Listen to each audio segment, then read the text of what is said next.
Blood dripped from Marcus Reed's fist as he stood over Police Chief Wilson, surrounded by 96 leather-clad bikers in the hospital corridor. 15-year-old Zara trembled behind them. The phone live-streaming everything had 7,000 viewers. Justice was about to be redefined forever. Before we dive into this incredible story of courage and justice, let me know where you're watching from in the comments. Hit that like button and subscribe if you're ready to witness how 97 bikers became unlikely heroes in a small town's fight against corruption and racism. How far would you go to protect someone who can't protect themselves? Ray Armstrong adjusted the leather vest, stretching across his broad shoulders, the Thundering Angels patch gleaming in the Georgia sunlight as he straddled his Harley-Davidson outside Westridge High School. At 46, his dark skin was weathered from years spent on the road and overseas, the burn scars running up his left arm, a permanent reminder of the war that had changed everything. Students streamed past him, some casting nervous glances at the imposing black man with the motorcycle club insignia.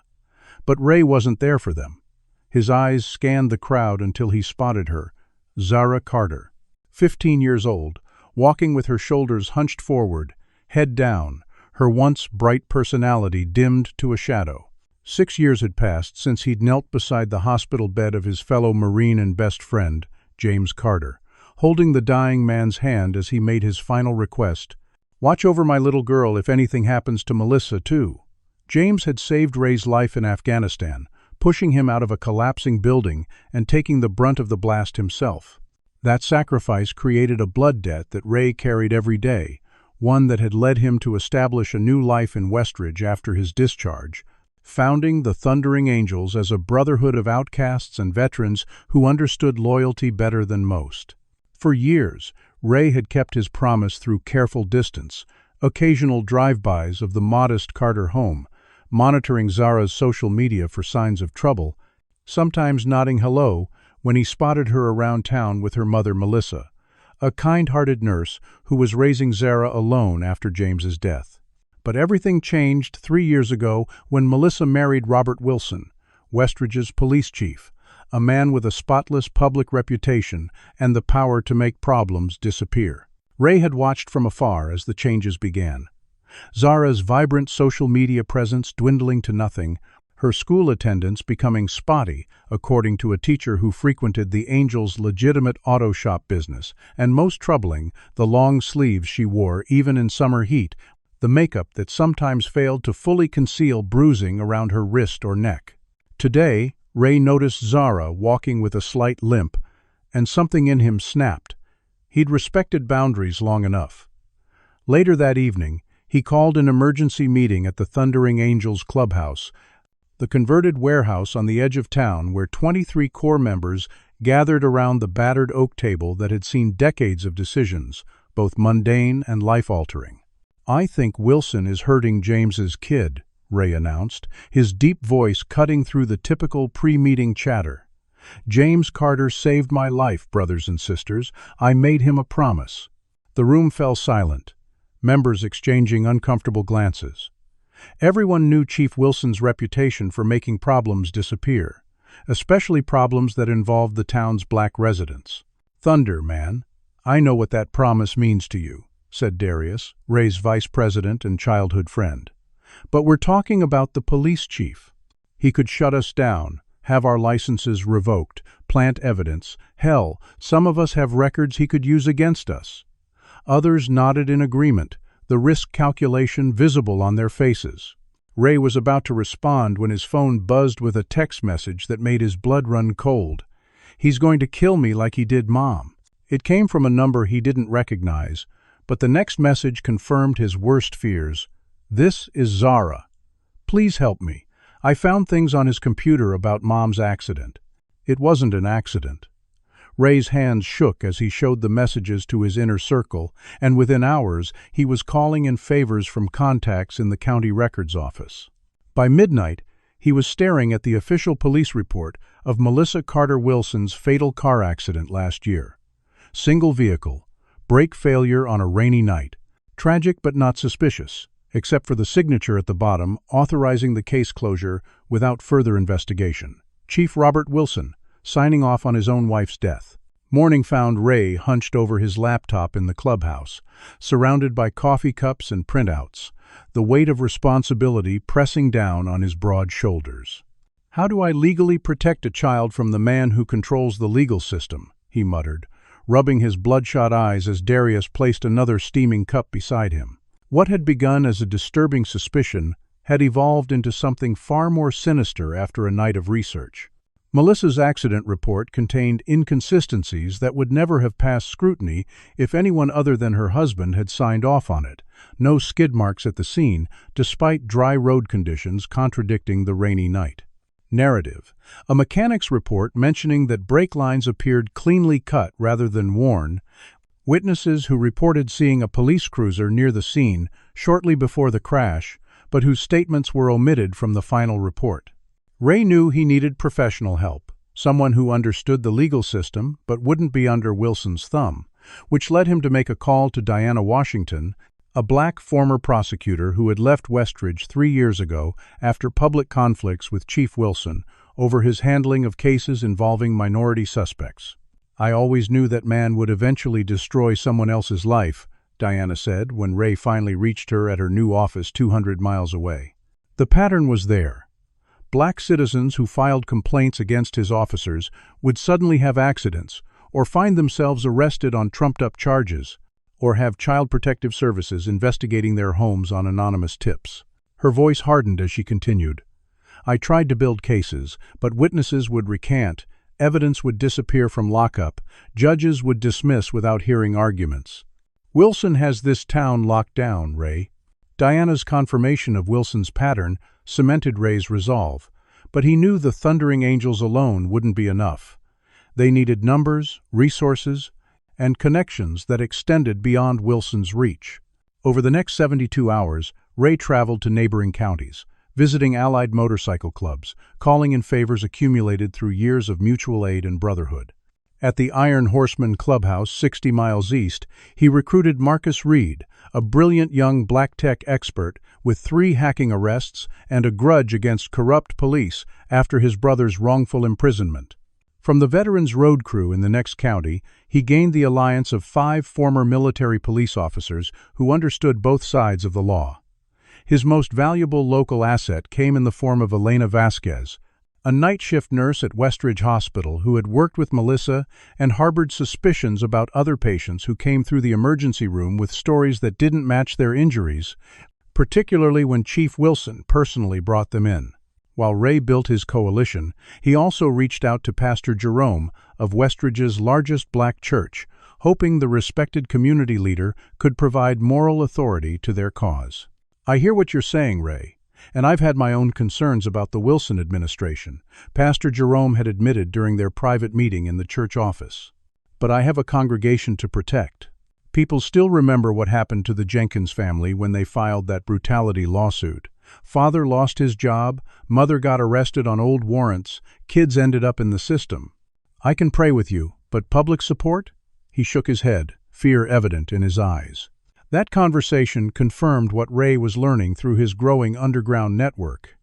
Wilson's corruption went beyond casual racism or abuse of power. He had systematically targeted black families who attempted to report police misconduct, using the machinery of government to silence them while maintaining a public image of law and order.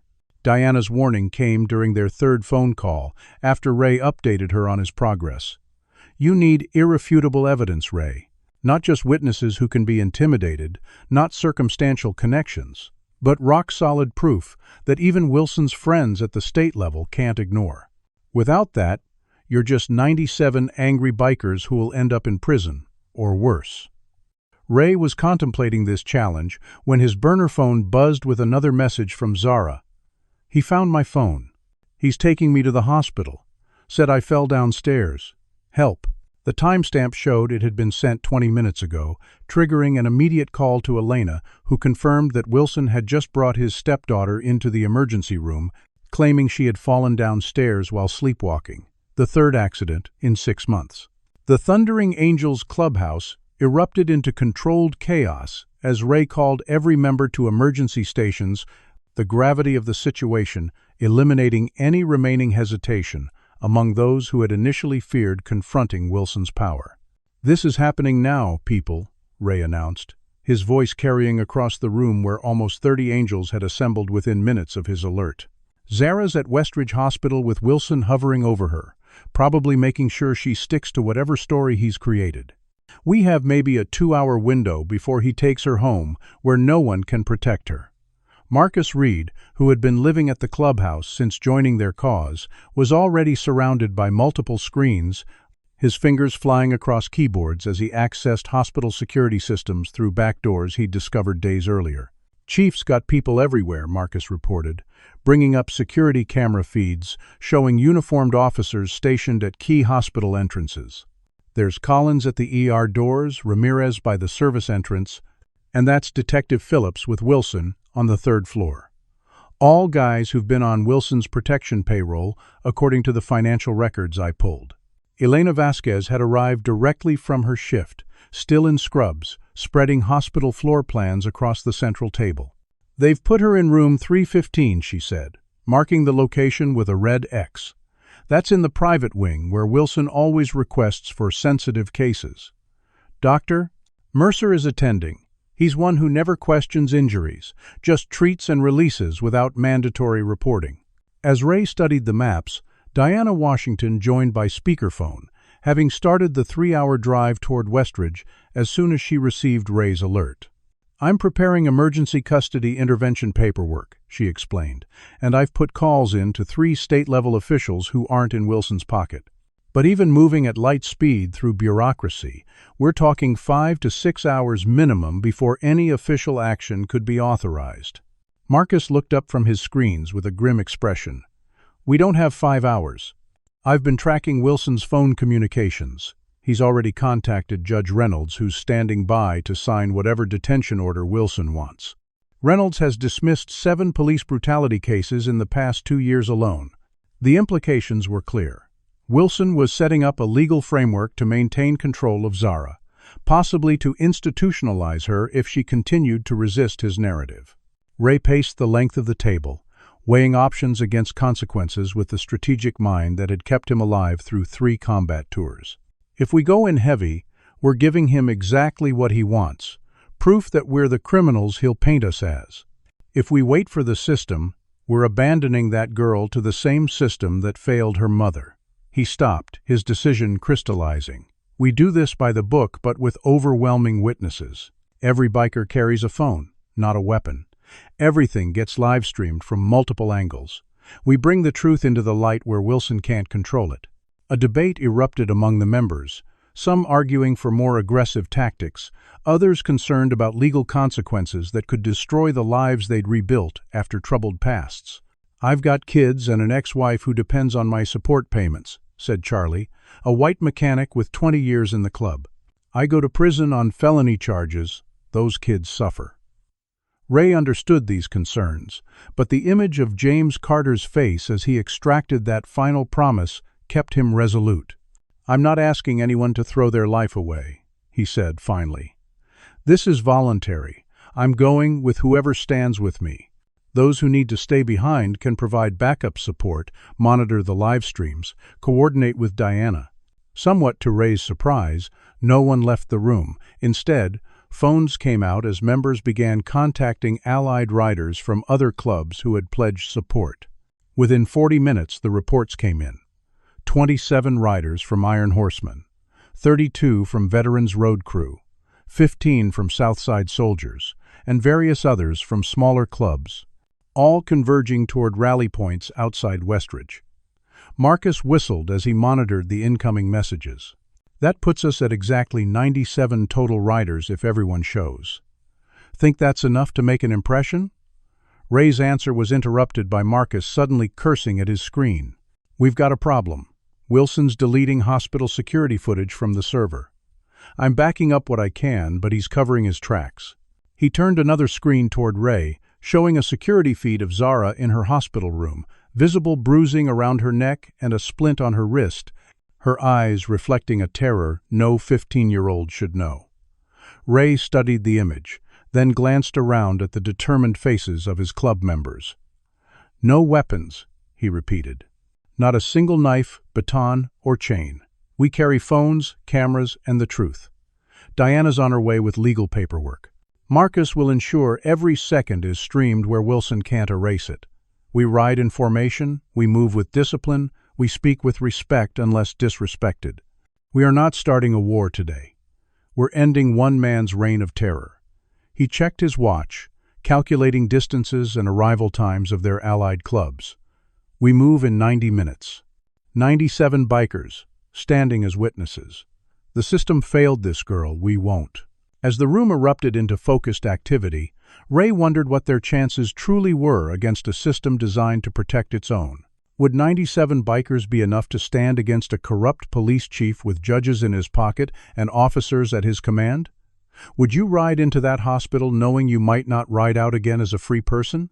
Comment number 1, if you believe that some risks are worth taking when a child's life is in danger, or number 2, if you think there must have been a safer way to help Zara. Hit like if you believe in standing up against abuse of power, and subscribe to see how these 97 bikers changed a town forever. What happens when ordinary citizens are forced to become extraordinary heroes? Let's continue this incredible true story. The thunderous rumble of 97 motorcycles rolling in tight formation echoed across the countryside as Ray led the massive procession down County Road 40, the afternoon sun glinting off chrome and leather as they maintained a disciplined 55 miles per hour, conspicuous but legal, intimidating but controlled. Ray had positioned his thundering angels at the front and rear of the column, with allied clubs in between, creating a unified force that stretched for nearly half a mile along the rural highway. Through his helmet's communication system, Ray directed adjustments to their formation, conscious of the impression they would make when they reached Westridge city limits. "We're not random outlaws," he reminded the group leaders patched into the channel. "We're organized citizens responding to a crisis the authorities have created. Ride like you've got nothing to hide because we don't." The coalition they'd assembled reflected a diversity that contradicted stereotypical biker imagery: black, white, Latino, Asian, men and women, veterans and civilians, united by a code that transcended race and background. Tessa Rodriguez, president of the Southside Soldiers, pulled her custom Triumph alongside Ray's Harley at a straight stretch of highway. "My people are ready," she confirmed, her voice clear despite the wind noise. "Everyone's got streaming apps, running, and backup phones if primary devices are confiscated." Elena just texted, "Wilson's still at the hospital. Brought in another 2 officers." Ray nodded, the weight of responsibility pressing down on him with each mile closer to Westridge. 6 years of keeping his promise to James through distant observation had transformed in a matter of days to leading what might amount to a small insurrection against corrupt authority. As they approached the junction that would take them into town, Ray's mind drifted to Afghanistan, the oppressive heat, the constant vigilance, the brotherhood forged in fire, and James Carter pushing him clear of that collapsing building, the sacrifice that created an unbreakable bond. He remembered James showing photos of little Zara, just 9 years old then, with her gap-toothed smile and science fair trophies. "My baby girl's going to change the world someday," James had predicted proudly. "Just needs a chance to grow up strong." Now that chance hung in the balance, threatened by the very system meant to protect her. The procession had begun attracting attention. Cars pulled to shoulders as the massive column passed, drivers recording on phones, local citizens recognizing club patches and spreading the word. Marcus, riding near the middle of the formation with a sophisticated communication setup integrated into his helmet, reported through the channel.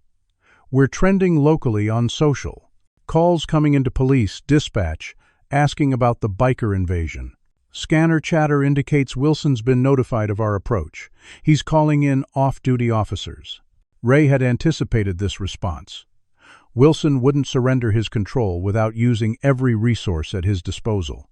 What concerned Ray more were the fragments of Zara's life he'd pieced together through Elena's hospital access and Marcus's digital excavations, the systematic isolation she'd endured since Wilson entered her life, the slow withdrawal from friends and activities, the school counselor's documented concerns that were mysteriously removed from her file, the mother who supposedly drove off a road she'd traveled safely for 15 years. Most damning were the statistics Marcus had uncovered. Black residents of Westridge were 3 times more likely to be arrested than white residents, 6 times more likely to have complaints against officers dismissed without investigation, and faced consistently higher bail amounts for identical charges. Wilson's department had been the subject of 16 excessive force complaints in 5 years, all filed by people of color, all dismissed, with many complainants subsequently facing unrelated criminal charges. As they crested the hill overlooking Westridge, the hospital's 5-story building visible in the distance, Ray activated the general channel, connecting all 97 riders. "We're 3 minutes from hospital grounds," he announced, his voice steady despite the adrenaline coursing through him. "Remember why we're here. One 15-year-old girl failed by a system that was supposed to protect her. We're not looking for trouble. We're bringing witnesses where they're needed most. Keep phones recording. Stay disciplined. Follow your team leaders. If we do this right, we expose the truth without giving Wilson any excuse to claim we're the threat." The formation tightened as they approached the hospital access road, where 2 police cruisers had already positioned across the entrance, 4 officers standing with hands on holsters. Rather than challenging the blockade, Ray directed the procession to the public parking area, where they executed a perfectly choreographed deployment, bikes parking in neat rows, riders dismounting in unison, a sea of leather vests and determined expressions assembling with military precision. A small crowd of hospital visitors and staff had gathered at windows and near entrances, watching with mixture of apprehension and curiosity as Ray stepped forward, 96 riders forming a solid wall behind him. Through his earpiece, Marcus provided a final update. All live streams active, broadcasting to secure servers. Elena confirmed Zara still in room 315, 2 officers plus Wilson on her floor. Hospital security activated lockdown protocols, but Elena's overridden card readers on east entrance doors, Diana's 30 minutes out with paperwork. Ray took a deep breath, scanning the faces of his coalition, strangers and friends, united by a cause larger than themselves. "This ends today," he said simply, then led them toward the hospital entrance, where their presence would force a corrupt system to finally face the light of public scrutiny. The hospital's east entrance doors slid open as the first wave of 20 bikers approached, Elena's override of the security lockdown functioning perfectly despite administrative attempts to seal the building. Ray led the vanguard through the institutional corridors, every rider recording with phones held high, their boots echoing on polished floors as stunned staff and patients pressed against walls to make way for the disciplined procession. "We're not here to disrupt medical care," Ray announced clearly, his voice carrying to both human ears and digital recordings. "We're here as witnesses and advocates for Zara Carter, a minor being held under false pretenses by her abuser." He had divided the 97 riders into functional teams. Marcus leading the technology group tasked with securing digital evidence, Elena guiding another team toward record storage where documentation of previous suspicious injuries might be found, veterans with legal knowledge stationed at strategic points to monitor police response, and the main force heading directly toward the 3rd floor where Zara was being held. Hospital security guards appeared at intersections, their expressions fluctuating between professional concern and personal uncertainty as they faced an overwhelming force that moved with clear purpose rather than chaotic aggression. "Sir, the hospital is under lockdown protocols. You need to leave immediately," stated a guard who positioned himself in front of the elevator bank, hand resting uncomfortably on his taser. Ray stepped forward alone, phone recording, his voice measured and reasonable. "We understand you're doing your job. We're exercising our right as citizens to document suspected child abuse by a public official. We're unarmed, peaceful, and will comply with all legitimate medical protocols. Please direct any concerns to your administration. We'll be proceeding to room 315 to check on Zara Carter's welfare." The guard's hesitation was evident. Nothing in his training had prepared him for 97 organized citizens with a specific, articulated purpose and knowledge of hospital layout. The moment of standoff broke when Elena arrived with her team, her hospital ID visible. "These people are with me, Carl," she told the guard. This is a legitimate patient welfare concern involving potential criminal activity. You can escort us if you want, but we are going to room 315. Marcus, meanwhile, had connected his specialized equipment to a maintenance port, his technical team working rapidly as he announced, "I'm into the hospital's display system, pushing security footage to all monitors now." Throughout the building, televisions and information screens suddenly displayed split-screen security footage, one half showing Chief Wilson roughly handling a clearly injured Zara as they entered the emergency room hours earlier, the other showing current footage of the bikers' orderly progression through the building, creating an immediate visual contrast between actual threatening behavior and peaceful documentation. Hospital staff reactions split along predictable lines. Those who had worked alongside Melissa Carter before her death, or who had treated suspicious injuries without feeling empowered to report them, began quietly facilitating the bikers' movement, while administrators and those with connections to Wilson attempted to obstruct without directly confronting the overwhelming numbers. Ray's main force reached the third-floor nurses' station, where Dr. Mercer emerged from a patient room, his face flushing with recognition and alarm. "This is a restricted medical area. You have no authority to be here," he insisted, attempting to block their path. Ray maintained his calm demeanor, aware of multiple phones recording every interaction. "Dr. Mercer, we're here concerning your patient Zara Carter. This is her 5th emergency room visit in 7 months, all with injuries inconsistent with the reported causes. As mandated reporters of suspected abuse, can you explain why no child welfare investigation has been initiated?" The doctor's composure faltered, years of comfortable complicity suddenly exposed to scrutiny from dozens of witnesses. "Chief Wilson has explained these incidents. The girl has behavioral issues, self-harming tendencies. We're providing appropriate care under her guardian's direction." Elena stepped forward, her professional knowledge adding weight to the confrontation. "Dr. Mercer, I accessed Zara's records. There's no psychiatric evaluation supporting those claims, no consultation with behavioral specialists, no documentation of self-harm patterns. What we do have is a pattern of injuries consistent with physical abuse, all occurring after her mother's suspicious death." The dynamic shifted as hospital staff watching from doorways began whispering among themselves, some nodding in confirmation of Elena's assessment. The public exposure, creating safety in numbers that hadn't existed when individuals faced Wilson's influence alone. A commotion from down the hallway interrupted the standoff. Raised voices, the unmistakable sound of a young woman crying out in fear. "That's her room," Elena confirmed, pointing toward the source of the disturbance. Ray signaled to his core team, and they moved forward with phones recording, just as a local news crew, alerted by the social media explosion around the bikers' procession, managed to push past ground-floor security with press credentials that administrators dared not challenge as public attention intensified. What began as one man's promise to a dying friend had escalated into a moment of unavoidable public reckoning, where systems of power accustomed to operating in comfortable shadows were suddenly thrust into unforgiving light. The group rounded the corner to find Officer Collins blocking the door to room 315, his hand on his weapon, while through the partially open door they could hear Zara's voice rising in panic. "No, I'm not going. The doctor said I need to stay overnight. You can't make me go with you." Ray's measured approach dissolved into urgent purpose as Zara's scream echoed through the corridor, the sound galvanizing all 97 witnesses into a unified force moving toward the desperate cry of a child who had been failed by every system meant to protect her. The hospital corridor seemed to compress as Ray and his front line of riders approached room 315, the space between them and Officer Collins shrinking with each determined step, phones recording every moment from multiple angles as Zara's voice carried through the partially open door.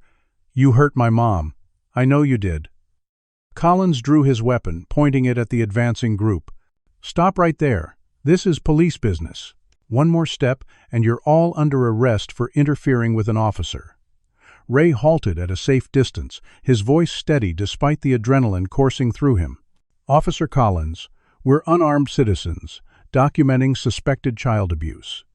There are 97 witnesses here, and thousands watching these live streams. Think very carefully about what happens next.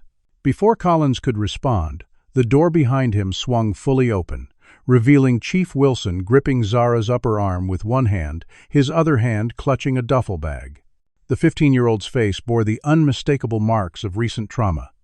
A purpling bruise across her cheekbone, split lip, and the haunted eyes of someone who had learned that screaming for help usually made things worse. Seeing the assembled bikers and phones, Wilson's expression cycled rapidly through surprise, calculation, and controlled anger. "This is a private family matter," he announced with the practiced authority of someone accustomed to having his words accepted without question. "My stepdaughter has psychiatric issues and needs to return home for proper care. These hospital theatrics are part of her pattern of manipulation and attention-seeking." The moment hung suspended as Zara's eyes locked with Ray's, recognition dawning that the mysterious black biker who occasionally nodded to her around town had arrived with an army at his back. Something shifted in her posture, a straightening of her spine, a lifting of her chin despite the fear still evident in her expression. "He's lying," she said, her voice trembling but clear enough to be captured by dozens of recording devices. "He hits me when he's angry, like he hit Mom. I found Mom's journal where she wrote about being afraid of him. After she died, I found files on his computer showing he was at the accident scene before calling it in." Wilson's grip on her arm tightened visibly. "That's enough of your delusional stories," he snapped, momentarily forgetting the audience as his mask of concerned stepfather slipped. "Nobody's going to believe the fantasies of a troubled teen over the word of Westridge's chief of police." Marcus stepped forward, his phone displaying a document. "What about believing Westridge's chief of police over the word of Westridge's chief of police?" he asked, projecting the image onto a nearby wall screen. A police report with inconsistent timestamps showing Wilson documented being at Melissa's accident scene 15 minutes before the first 911 call was logged. "Interesting record-keeping, Chief. You either have a time machine or you were there before the accident happened." Wilson's face flushed with anger as he recognized the threat to his carefully constructed narrative. "You illegally accessed confidential police records," he accused, reaching for his weapon. "Collins, arrest this man for computer crimes and interference with police duties." The corridor tensed as Collins hesitated, visibly uncomfortable with drawing his weapon against 97 recording witnesses for a nonviolent alleged offense. Elena pushed through the crowd, her hospital badge prominent. "I was Melissa's friend and colleague," she announced. "I treated Zara 3 times in the ER before you started bringing her to Dr. Mercer exclusively. I documented my concerns about suspicious injuries, but my reports kept disappearing from the system." She turned to address the growing crowd of hospital staff gathering at the edges of the confrontation. "How many of you have treated patients brought in by the chief and felt pressured to accept explanations that didn't match the injuries? How many reports have mysteriously vanished?" Murmurs rippled through the assembled medical professionals as Wilson's composure began cracking further. "This is a conspiracy against law enforcement," he declared, voice rising. "A bunch of biker criminals and disgruntled employees trying to undermine public confidence in police. You think anyone's going to choose your word over mine? I've got judges, commissioners, and the state police captain in my contacts. This little performance will cost all of you, your jobs, your licenses, maybe your freedom." His attention focused on Ray. "And you people," he continued, contempt dripping from each word as he surveyed the diverse group of bikers, his gaze lingering particularly on the Black and Latino members. "Typical troublemakers, sticking your noses where they don't belong. Always playing the victim card when you get the consequences you deserve." The naked racism in his tone shocked even those who had suspected his prejudice, the mask of professional respectability completely abandoned in his anger. Zara used the moment to wrench away from his grip, stumbling toward the protection of the bikers. Wilson lunged after her with surprising speed, his hand closing on her injured wrist, yanking her back with enough force to make her cry out in pain. The sound triggered something primal in the gathered witnesses. Not just the bikers, but hospital staff, and even Officer Collins, whose oath to protect the public suddenly seemed in direct conflict with his duty to obey his superior. What happened next occurred in a blur of motion. Ray stepped forward to intervene. Wilson drew his weapon. Marcus moved to shield Zara, and in the chaotic moment, Wilson struck out with the butt of his gun, connecting with Marcus's temple. Marcus fell back, blood immediately streaming from the wound, but his reflexive counterpunch landed squarely on Wilson's jaw, sending the police chief staggering back against the wall, his weapon clattering to the floor. Collins moved to retrieve the gun, but rather than returning it to Wilson, he secured it in his own holster, his expression conflicted as he processed the assault he'd just witnessed his chief commit. In the momentary stillness that followed, Marcus stood over the dazed Wilson, blood dripping from his own face onto his fist and the pristine hospital floor, the tableau perfectly matching the scene described in The Hook. Power dynamics suddenly, dramatically reversed as the corrupt official found himself physically and morally overpowered. Surrounded by witnesses, his authority could no longer control. The phones live streaming the confrontation registered viewer counts climbing into the thousands as the local news crew that had managed to reach the third floor captured the aftermath. Zara trembling but standing tall. Marcus receiving medical attention from Elena while maintaining his dignified stance, and Chief Wilson struggling to reassert his authority to a room that no longer recognized it. The revolution against Wilson's corruption hadn't come through official channels or legal procedures. It had arrived wearing leather vests, carrying cell phones instead of weapons, forcing sunlight into a system that had thrived in shadow. Do you believe there are moments when following your moral compass becomes more important than following the law? Comment number 1. If you think the bikers were justified in their direct action to protect Zara. Or number 2, if you believe they should have trusted the legal system despite its failures. Hit like if you believe in standing up for those who cannot stand up for themselves, and subscribe to see how this confrontation between 97 bikers and a corrupt system concludes. What happens when the tables turn and those who have abused power suddenly find themselves powerless? Let's find out as our story continues.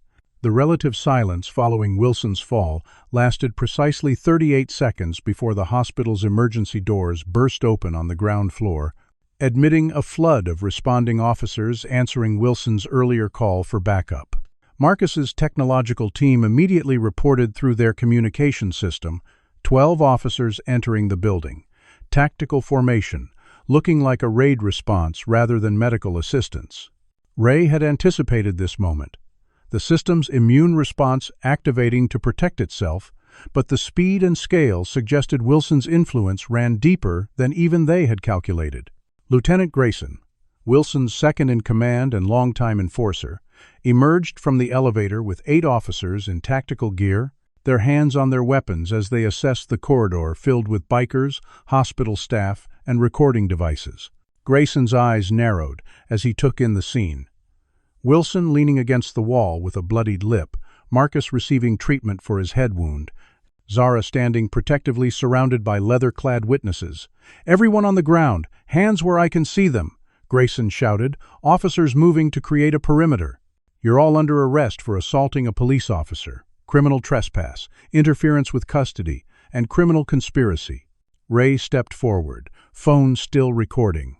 "Lieutenant, we're unarmed citizens documenting child abuse by Chief Wilson. Your officers witnessed him strike a civilian with his weapon. We've committed no crimes and will not be lying on the ground." The standoff intensified as hospital administrators arrived, attempting to assert control over their facility while conflicted about challenging either 97 determined bikers or armed police officers.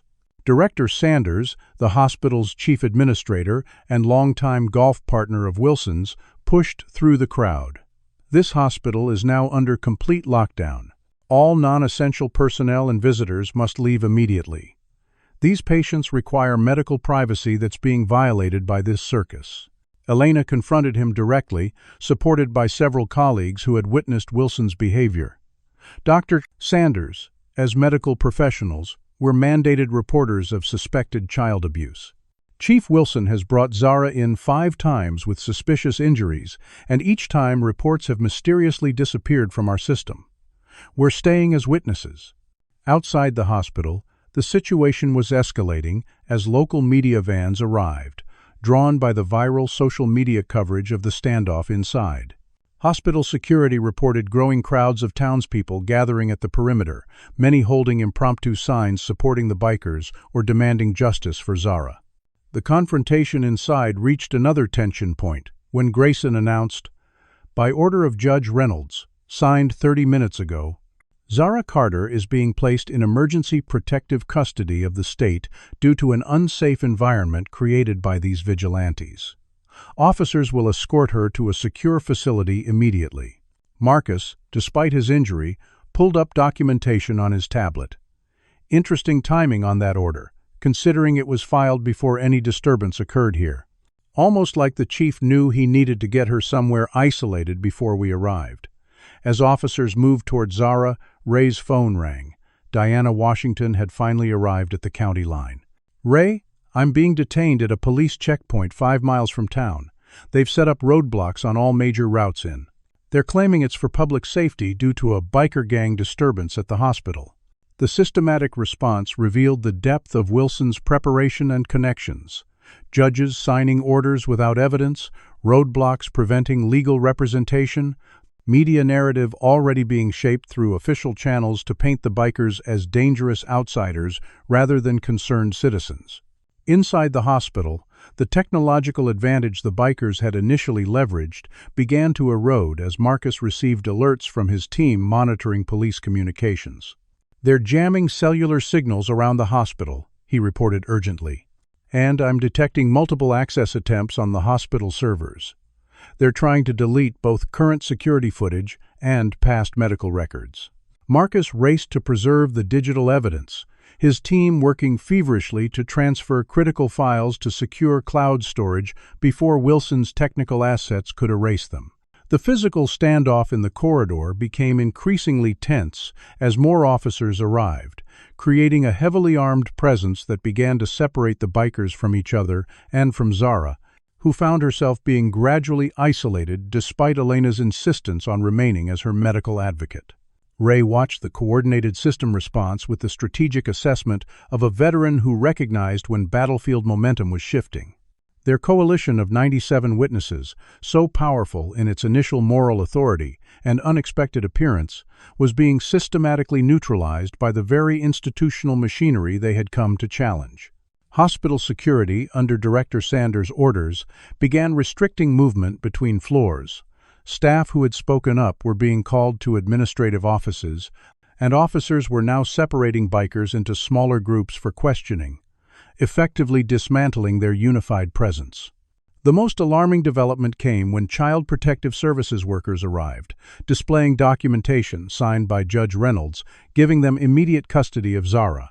"This is for her protection during an ongoing investigation," stated the lead caseworker, avoiding eye contact with either Zara or the bikers, as officers created a corridor to escort the terrified teenager away from her defenders. Ray attempted to follow, insisting on accompanying her as an advocate, but Grayson blocked his path. "You're being detained for questioning about the assault on Chief Wilson. Your buddies, too. Hope you've all got clean records and solid alibis, because the chief has identified at least 20 of you as direct participants in a coordinated attack."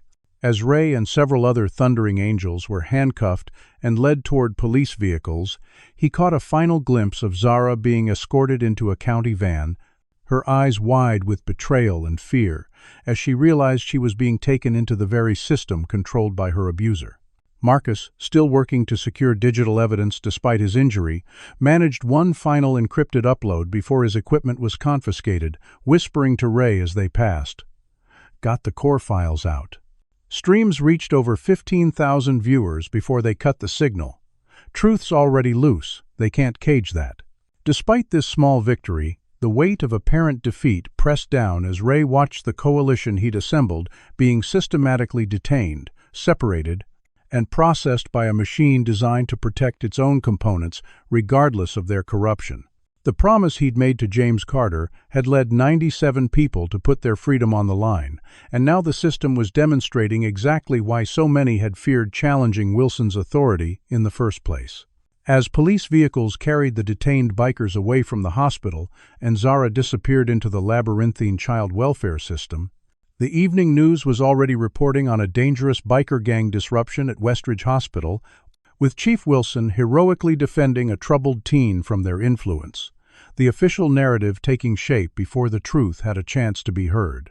While Ray and key members of the Thundering Angels spent an uncomfortable night in Westridge's holding cells, the digital evidence Marcus had managed to secure before his equipment was confiscated began its unstoppable journey across social media platforms and news outlets far beyond Wilson's jurisdictional reach.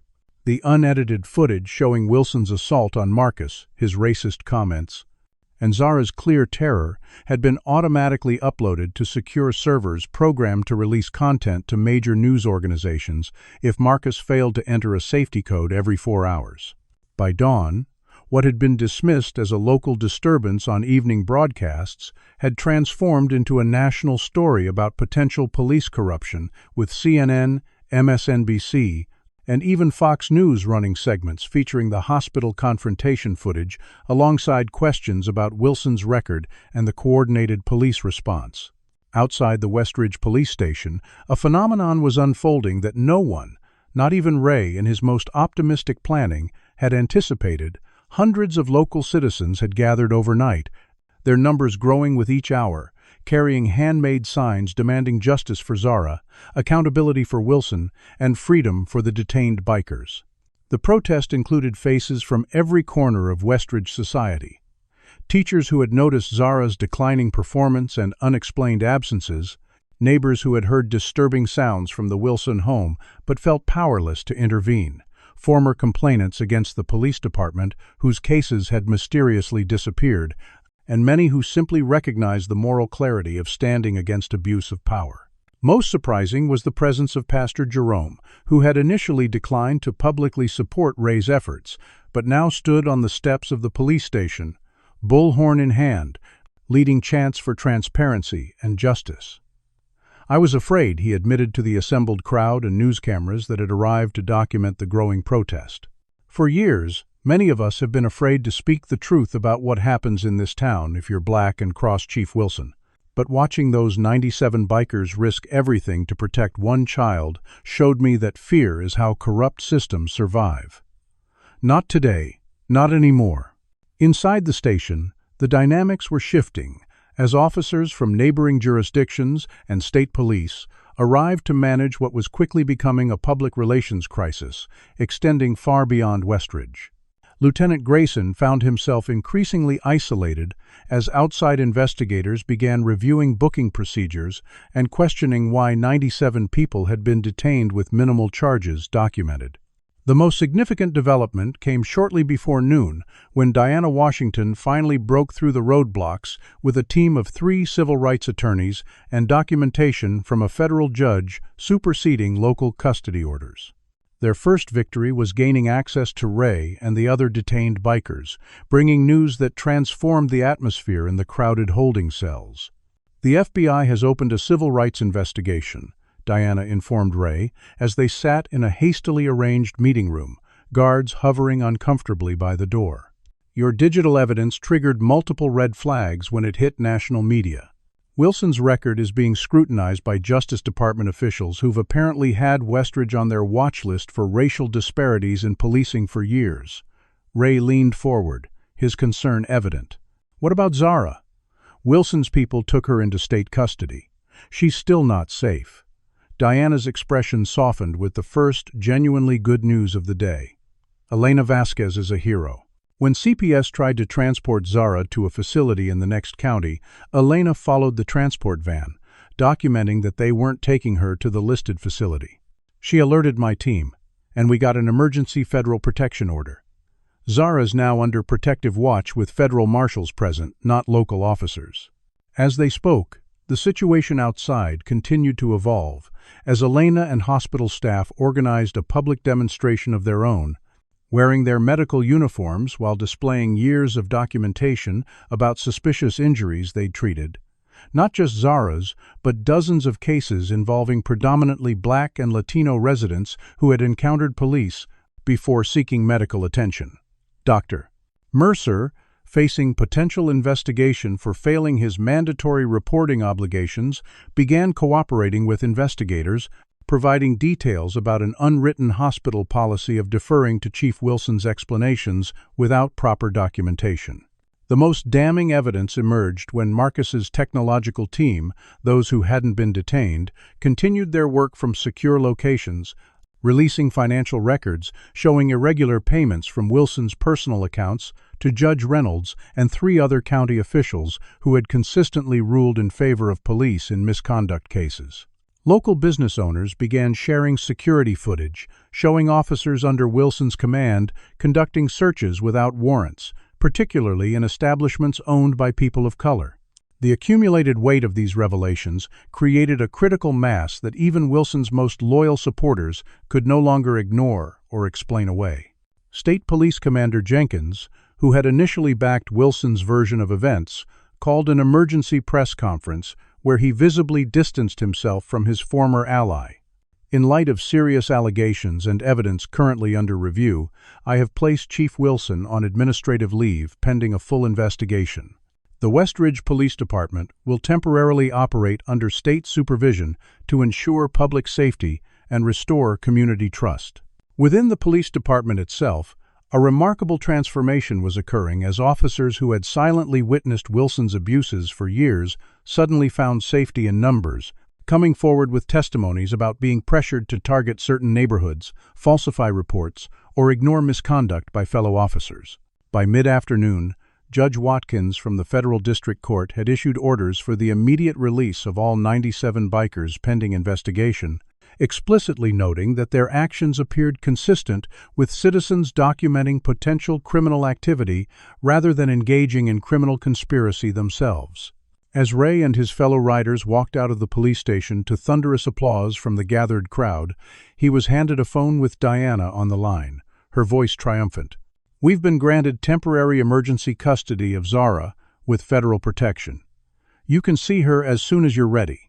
The system that had seemed so impenetrable, so hopelessly corrupted just 24 hours earlier, was now fracturing under the weight of exposed truth and awakened community conscience.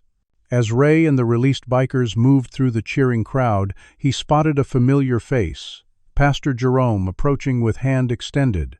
"I should have stood with you from the beginning," the pastor admitted. "Sometimes it takes seeing someone else's courage to find your own." Ray clasped his hand, understanding the fear that had kept so many silent for so long. "It's never too late to stand for what's right," he replied, then turned to address the assembled riders and community members. "This isn't over. Wilson has friends in high places.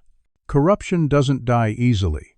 But today we've shown that 97 witnesses can start a movement that even the most powerful can't stop when the truth is on their side." 3 months after 97 bikers stormed Westridge Hospital, the town's massive courthouse stood as the epicenter of a transformation few could have imagined that fateful day. Inside the main courtroom, former Police Chief Robert Wilson sat at the defendant's table, his police uniform replaced by civilian clothes.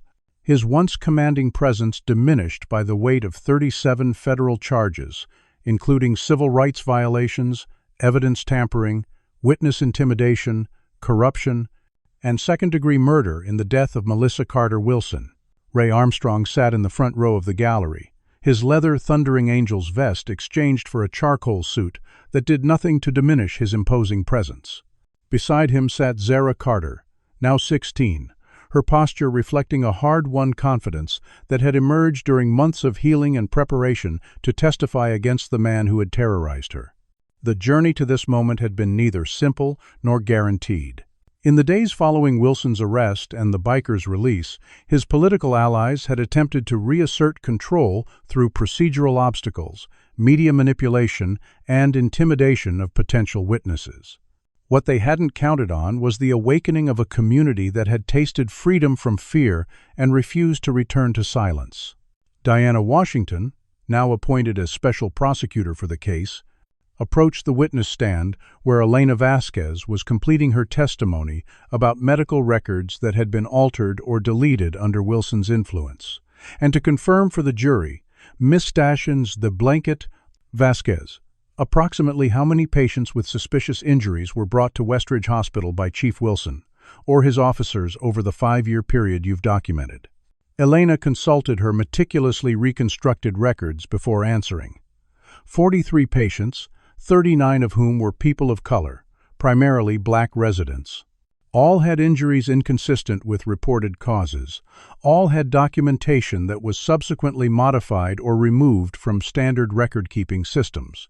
As Elena stepped down, Ray glanced around the packed courtroom where the faces reflected Westridge's true diversity, the black community that had suffered most under Wilson's regime sitting alongside white, Latino, and Asian neighbors who had finally recognized that injustice against any resident threatened the integrity of their shared community.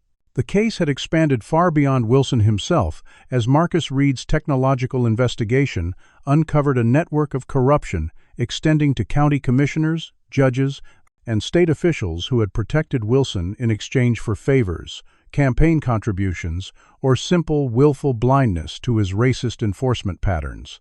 The courthouse steps had become a gathering place for daily rallies, where the Thundering Angels, transformed in public perception from outlaw bikers to community guardians, stood alongside church groups, teacher associations, and newly formed citizen oversight committees, demanding systemic change rather than simply the conviction of one corrupt official. Inside the courtroom, the most powerful testimony came from Zara herself, who took the stand with steady determination despite having to face her abuser directly. Her clear recounting of Wilson's escalating violence, his role in her mother's death, and the system that had failed to protect them despite multiple warning signs, left many jurors openly wiping away tears. "My mom started keeping a journal after the first time he hit her," Zara testified. The journal now entered as evidence after being recovered from a safety deposit box Melissa had maintained secretly. She wrote that she was afraid to go to the police because her husband was the police. She tried to report him to a state trooper once, but the trooper called Chief Wilson directly instead of filing a report. After that, things got worse. When Wilson's defense attorney attempted to paint Zara as a troubled teen with mental health issues that explained her delusions about her stepfather, Diana presented school records showing Zara's consistent academic excellence and positive behavioral reports until precisely the period when Wilson entered her life, when attendance problems and performance issues began, classic signs of a child experiencing trauma. The most unexpected developments had come from within the police department itself, where Officer Collins and 3 other officers ultimately broke ranks to testify about Wilson's explicit directives to target black neighborhoods for minor infractions, inflate charges against those who filed complaints, and falsify reports to protect fellow officers. "He told us these people only understand force," Collins testified, visibly uncomfortable with his own complicity. "He said the law was just a tool to keep certain elements in line, and we shouldn't worry about crossing lines to maintain order." As the trial progressed through its 3rd week, the gallery had grown to include national civil rights leaders, Department of Justice officials monitoring for potential pattern and practice violations, and even 2 United States senators who recognized the case as emblematic of broader systemic failures in accountability. Ray's daily presence in the courtroom fulfilled both his promise to James Carter and a new mission that had evolved beyond protecting one child to addressing the conditions that had allowed her abuse to continue unchallenged for so long. The Thundering Angels Clubhouse had been transformed into a community resource center where Marcus Reed led digital literacy programs teaching citizens how to document interactions with authorities, securely share information, and understand their rights. Pastor Jerome's church hosted weekly healing circles for those who had suffered silently under Wilson's regime, while Elena coordinated a healthcare advocacy program, ensuring that medical professionals fulfilled their reporting obligations regardless of who was involved in potential abuse cases. Perhaps most significant was the newly established Carter Youth Advocacy Program, created by Zara herself with support from the bikers and community donations, providing resources for young people experiencing abuse or discrimination to find safe reporting pathways and adult advocates outside potentially compromised official channels. As the trial neared its conclusion, with Wilson facing potential life imprisonment based on the overwhelming evidence presented, Ray received an unexpected visit at the Thundering Angels Community Center from Diana Washington. "There's something you need to see," she said, placing a sealed evidence bag on the table between them. Inside was a weathered leather journal with a military insignia embossed on the cover. This was among James Carter's personal effects that the Army finally released. Zara requested them as part of her healing process. Ray carefully opened the journal to pages Diana had marked, finding entries that shifted his understanding of the promise he'd made 6 years earlier. James Carter hadn't simply been concerned about his daughter's welfare in the abstract. He had been actively investigating corruption within Westridge before his final deployment, documenting racial disparities in policing, questionable financial transactions involving then-Captain Wilson, and the systematic intimidation of black residents who filed complaints. "Ray, I think James's accident in Afghanistan might not have been an accident at all," Diana said quietly. "There are references here to him planning to bring this information to federal authorities upon his return. Wilson had contacts throughout military channels through police association networks. I've asked the Justice Department to re-examine the circumstances of James's death.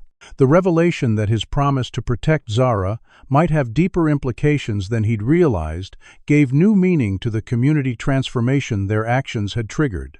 What began as 97 bikers standing against one corrupt official had expanded into a movement questioning entrenched systems of power and protection that extended far beyond Westridge's city limits.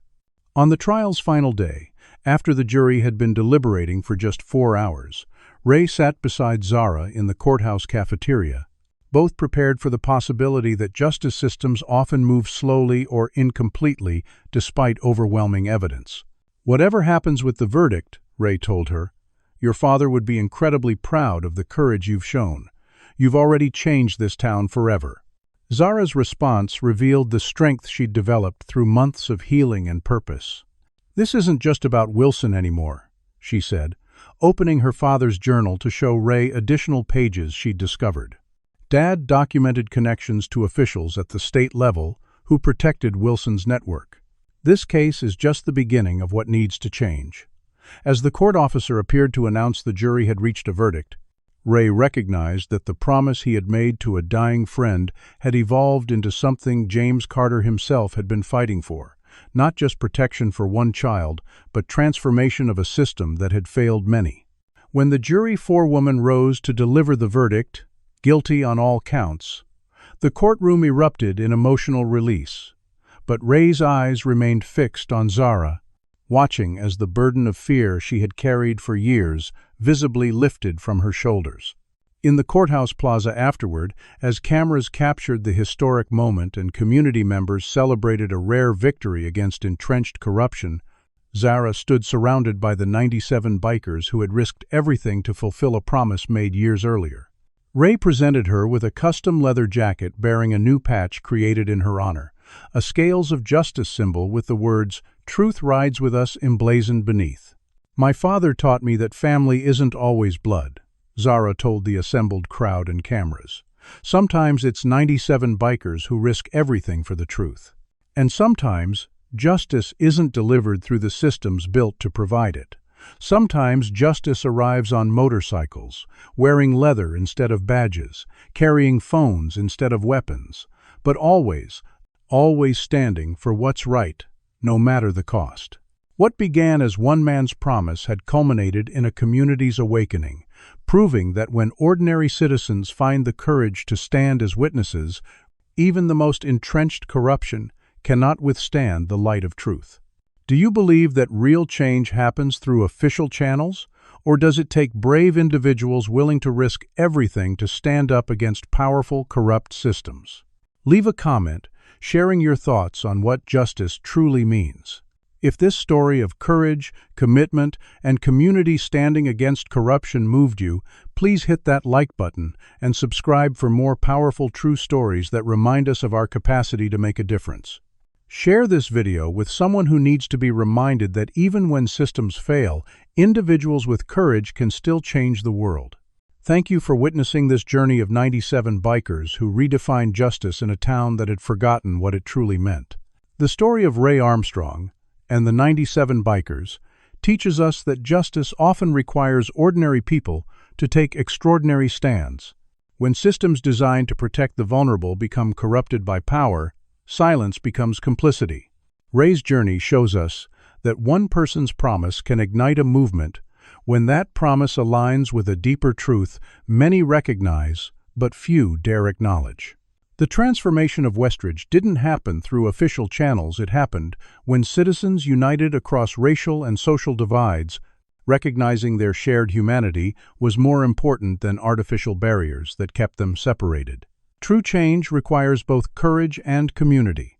The bikers alone couldn't have succeeded without the hospital staff, the former prosecutor, and eventually the townspeople who found their voices. Justice isn't just delivered in courtrooms. It's built through everyday acts of bearing witness, speaking truth, and refusing to accept that power makes right. Zara's story reminds us that behind statistics of systemic discrimination are real human lives, children, families, and communities, suffering when we look away from uncomfortable truths. The most powerful force against corruption isn't another form of power. It's transparency, unity, and the unwavering belief that standing for what's right matters, especially when it comes at personal cost. Sometimes, the most important promise we can make is to not look away. What system of injustice in your community needs witnesses willing to stand up, regardless of the personal cost? Have you ever been in a situation where you had to choose between what was safe and what was right? Share your thoughts in the comments below. If this story of courage against corruption resonated with you, please hit that like button to help others find it. Subscribe to our channel for more powerful, true stories of everyday heroes fighting against discrimination and injustice. Share this video with someone who might be feeling alone in their own battle against powerful forces. Sometimes knowing others have fought similar battles gives us the strength to continue our own. Thank you for being witnesses to this story. And remember, in a world where injustice often seems too powerful to challenge, your voice, your phone, your presence can become the catalyst that finally brings truth into the light.